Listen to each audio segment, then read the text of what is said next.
Other than my lovely girlfriend Alice, my family and my friends, there are two things I always held dear to my heart.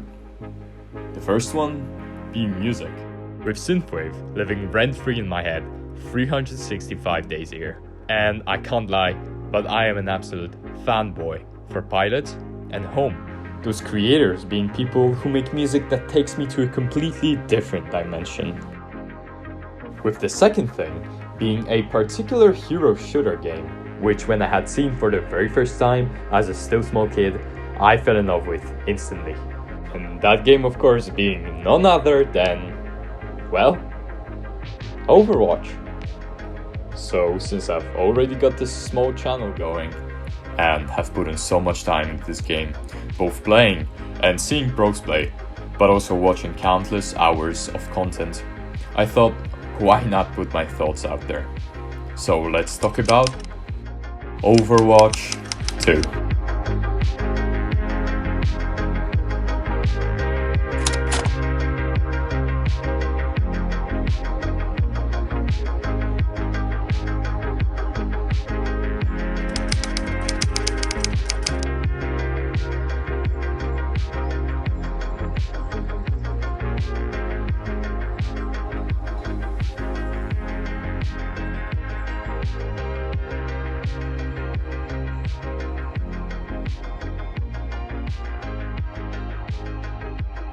Special thanks to Roxette, Nino, and Pave for helping with this video.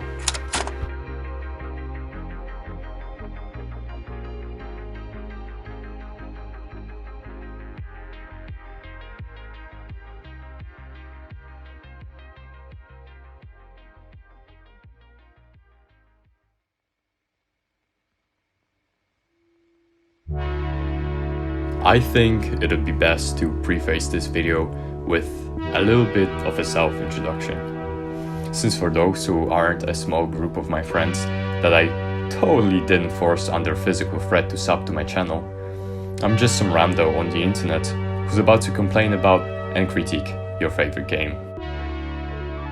So, hi, my name is Matthew, I'm 18, and I am literally Ryan Gosling. Ryan Gosling.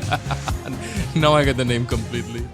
No, but on a more serious note, I'm a top 500 main tank, with Ryan being a bit of a specialty of mine, with way too many hours on the hero to state, since some of my family members may watch this video, and that would be embarrassing.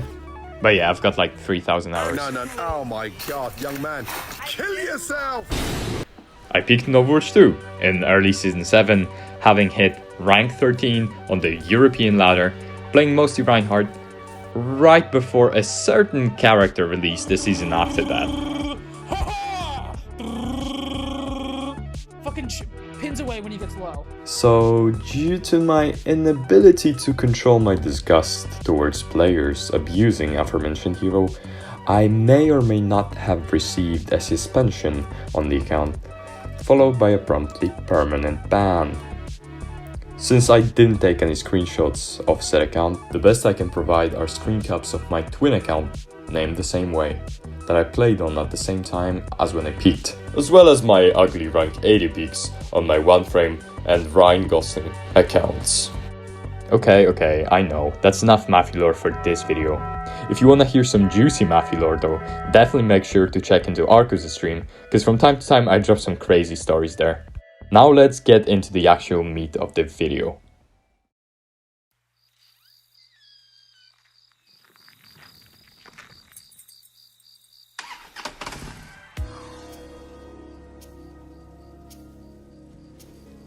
At this point, with how long it took me to make this video, all of the jokes I was gonna make are completely irrelevant.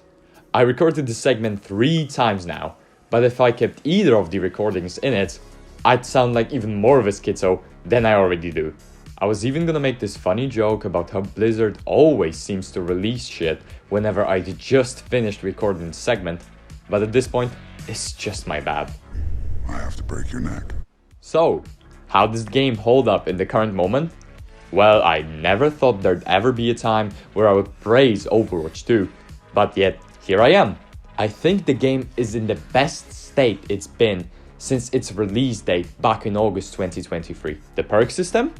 On release, I was a big hater, but it did truly grow on me. There are still some crazy outliers that I think the devs were on some Ramsey shit to even fucking make. Chicken breast.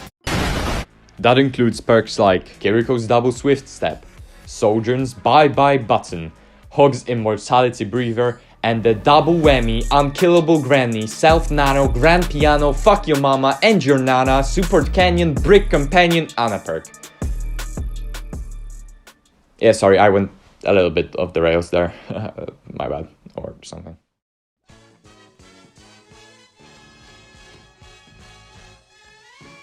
If you're still here and you enjoy watching people suffer, make sure to drop me a sub. Because if I make it to 100 subscribers by the end of June, I'll be releasing a full song cover with a self-made music video of your choice. You'll be able to vote on what kind of song it'll be on the community poll that I'll drop soon. So my fate lies in your hands. Now, back to the video. Clash is finally out of competitive, and I'm so glad I don't have to play that shitty game mode ever again. They also brought back loot boxes. The galactic weapon variants are sick, bro. But the thing I am absolutely the happiest about is the hero ban system. I know some people hate it, especially some of my OTP friends. I hope you get severe fucking cancer. But I'm personally just so glad I can ban Anna every game. As well as the fact that I can finally force Hattie to play an honest tank against me instead of playing Mog. This segment of course couldn't go without mentioning Stadium, the goofiest game mode that I've ever put in a game. And I absolutely loved it. For like a week. Then I had to come back to comp so I can watch my SR number go up or down. Yeah, in my case it's mostly down.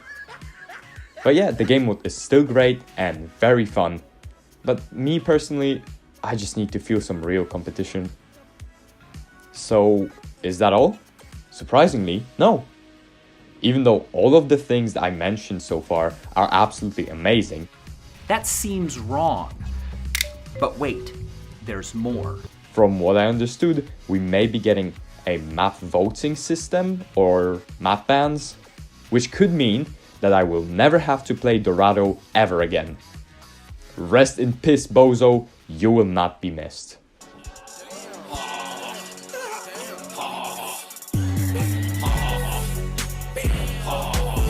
So, that's so wonderful, right? I don't know about you, but I just can't wait to play my favorite hero and climb right back to my peak. Oh right, yeah, about that.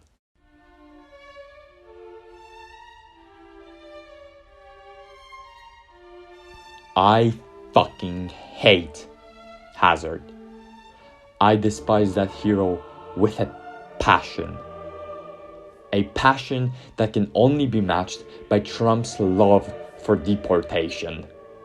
That hero, on release, felt like if you took Doom's and Genji's mobility, shoved that shit on Mog's survivability, and slapped on Oris's cancer bully mechanics on top of that. Suddenly the whole top 500 leaderboard is filled with cunts that have never gotten GM ever in their life. So while the hero was tearing apart my butt cheeks and my sanity, a saving grace came. A hotfix. Blizzard realized the demon they created, so surely they made his block a cooldown. Or maybe his wall doesn't boop anymore since the CC it provides is good enough anyways. And as I look at the text in front of my eyes, yeah, that's right. A singular 1 second nerf on his leap. 1 fucking second. And to be fair, I can't lie, it's much better than it used to be back then. But let's just stop for a second to admire the Blizzard way of making DLC heroes. Firstly, there's Maga. Fired up like a volcano. Now we're talking. It's honestly a cosmic mystery to me how MAGA players keep their last singular brain cell on unpaid overtime, working hard to manage holding down both their mouse buttons while also looking in the general direction of an enemy tank as they try their hardest not to feed their ass off with Overrun as they drool all over the keyboard. Then there are RAM players. Now the robot is ready for mopping. Disposable mopping cloth is also an option if you are looking Who I am led to believe are just AIs run by ChatGPT or even DeepSeek that developed enough self-conscious to realize that they suck on any other hero that doesn't give them more armor than was present in the entire existence of Overwatch 1 on a singular button press, as well as a chill 75% damage reduction. Get yourself a man like Hazard. Hello, my name is Fraser McKinley from Scotland. I'm posting this video as a concerned citizen. Tear it down! There is literally nothing this guy can't do. Mobility? Check. High DPS? Check. Annoying CC on most abilities? Check. Eyelift button? Check. Auto damage ability? You betcha. Oh, and did I mention he can use almost all of those simultaneously? Just fucking great. The pig.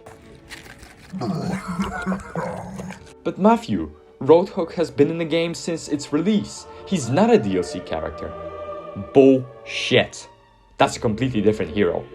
HOG players are about as challenged with keeping a healthy diet as they are with realizing that 40% damage reduction on a meter selfie ability on top of a 25% headshot damage reduction, a completely new pigpen ability, an uninterruptible ultimate that allows you to use all of your abilities, a consistent one-shot, and 750 HP is a problematic design. Make it make sense. Then there's the Great Wall of China, or Orisa as she's more commonly referred as. Grounding. Blocking. Step back. Do not move. The character is so simple that I swear to God, if you gave me enough time and treats, I could teach my dog to play her. All you have to do is press buttons in an order like a kindergarten kid would, and occasionally show off an amazing feat of skill and press Fortify to dodge a stun. Hero was so bad at a point that I was peaking my rank on one account while losing in Plat on a different one. And I'm not even going to try to dive into the DPS or support offenders, because then this video would have been an hour long and filled with even more pain. Speaking of pain,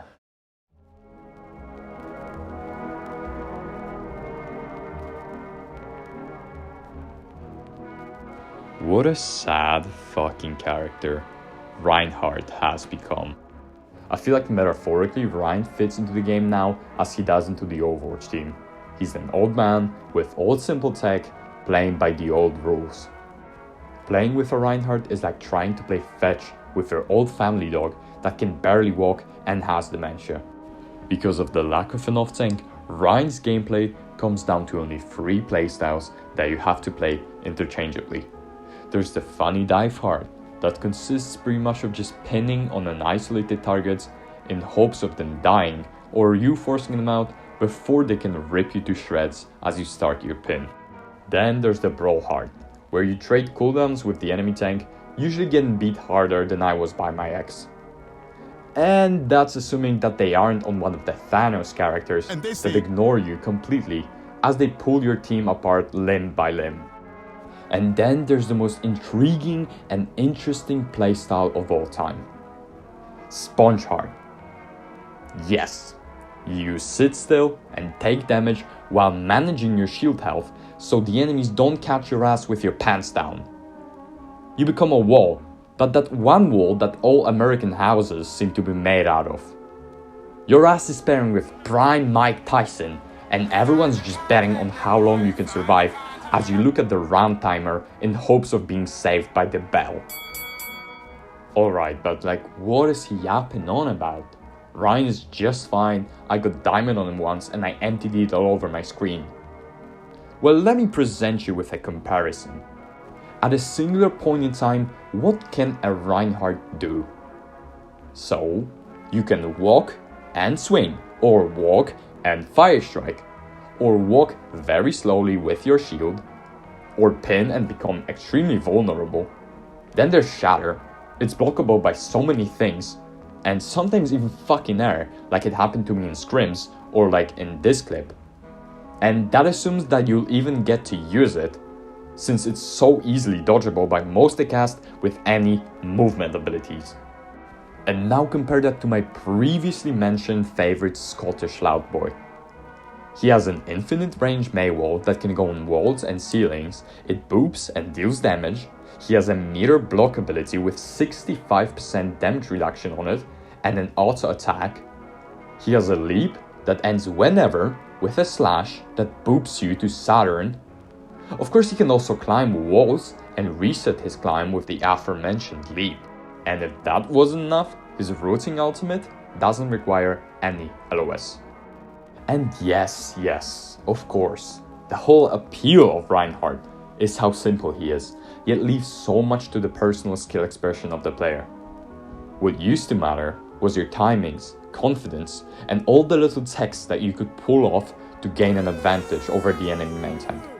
And no, to fix the character, we don't need to make his charge unstoppable by OCC, giving it damage reduction, making it turn on a dime, and have a little shatter effect at the end that can go through shields. Could you believe how broken that would be? Thankfully, Blizzard would never add anything like that to the game.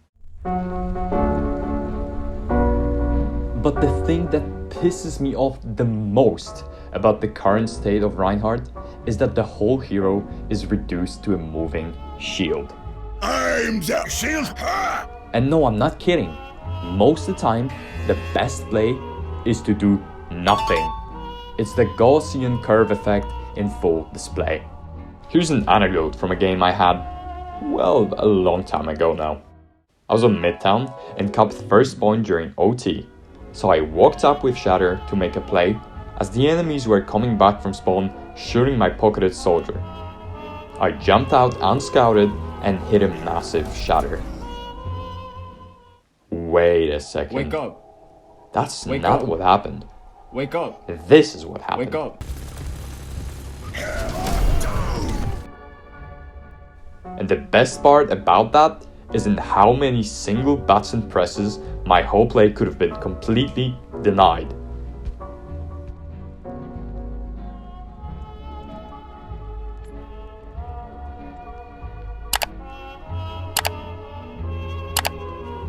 Okay, I know, anecdotal evidence isn't the strongest evidence, and I'm sure this whole anecdote can be dissected in a million ways, and someone with a fluid IQ of over 160 is getting ready to write an essay in my comments on how it was my fault, but get this.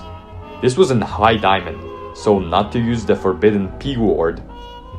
Pretty low ranks for me. What I'm trying to show is heroes like that just don't play by Overwatch rules anymore. But at this point, does any Overwatch hero play by the rules anymore?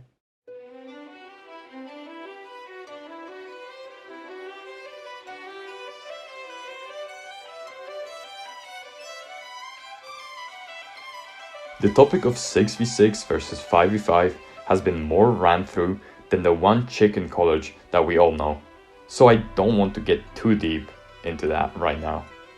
I would like to say, however, that I just wish Blizzard treated the mode seriously, and not like the least favorite child that annoys them by just asking for food. I want to remind everyone that no one really asked for 5v5 in the first place. Fire them.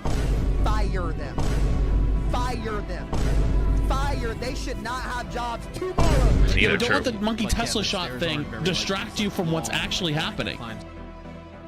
And the people who seem to be the most for it, because of how stable the experience is, also seem to love Rivals for its chaotic nature.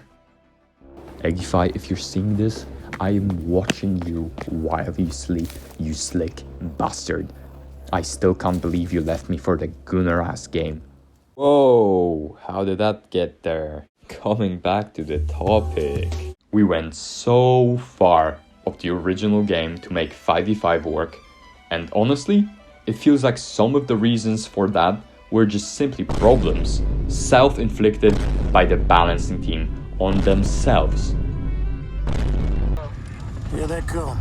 Mean as hell and thick as grass. Wait till they're right on us. Negative.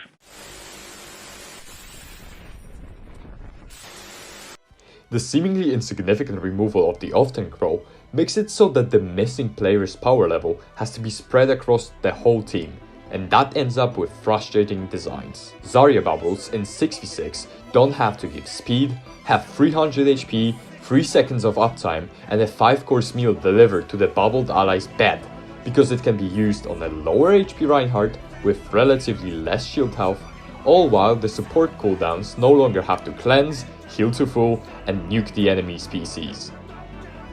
And with the patch that came out on May 16th, my point only grows stronger. With the power levels of every character being so inflated, the dev team has to excuse the stupidest changes, such as making Rein's Fire Strike a laser, letting Hazard have even more lifesteal, and making Widow cosplay Soldier 76. And since I've already said so much, I want to share a secret with you that I found out while breaking into Blizzard HQ. A secret that they have been hiding from you. A secret about Overwatch. Shh, come close. Blizzard has actually been slowly transforming every hero into Release Brig.